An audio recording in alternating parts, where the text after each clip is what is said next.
लगभग 100 साल पहले ब्रिटिशर्स के समय बना भारत का रेलवे सिस्टम आज दुनिया का चौथा सबसे बड़ा रेलवे सिस्टम है।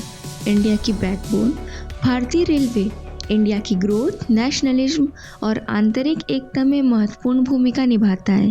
भारत की करीब 2 लाख जनता डेली रेलवे में सफ़र करती है और वही रेलवे आए दिन लोगों के जीवन पर खतरा बन जाए तो विकास कैसे होगा।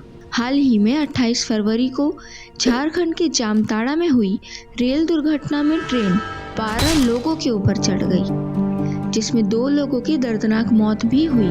इससे पहले भी कई सारे रेल हादसे देखने को मिलते हैं।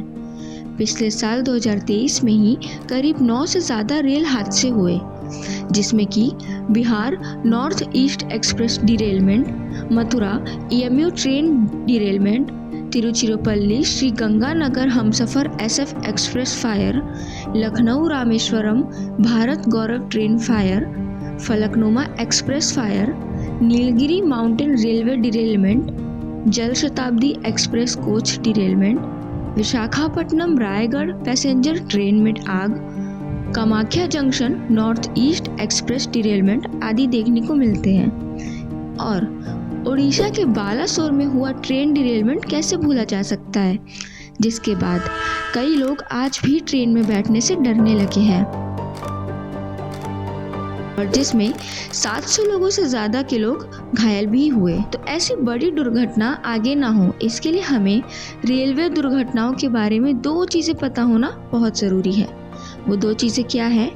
पहली तो है दुर्घटनाओं का कारण और दूसरा है उससे बचाव और सॉल्यूशंस। तो आइए चलिए रेलवे में होने वाले हादसों के कुछ मेन कारणों को पॉइंटर्स में समझते हैं। इसमें शामिल होते हैं train collisions, derailments, fire, human error in signalling system, failure of bridges, sabotage, level crossings और नेचुरल कॉजेस। अब प्रॉब्लम्स तो सामने आ गई, पर सॉल्यूशंस का क्या? समाधान के तौर पर RDSO संगठन ने सबसे सस्ता ऑटोमेटिक प्रोटेक्शन सिस्टम कवच बनाया। सैबोटेज के बचाव के लिए LIDR, CCTV, drones, radar, fire detection, suppression system और इंफ्रारेड सेंसर्स का उपयोग शुरू किया गया, जिससे ट्रैक के साथ हुई छेड़छाड़ का पता लगाया जा सके। इसके साथ ही रेलवे का पूरी तरह से इलेक्ट्रिफिकेशन करने का काम भी जारी है, जिसका अभी भी लगभग 80% काम हो चुका है। अब इंडियन रेलवे ने कुछ फ्यूचर प्लान्स भी बनाए हैं, जिसमें भारतीय रेलवे ISRO से कोलैबोरेशन करके real time information technology system trains में इंस्टॉल करने वाले हैं।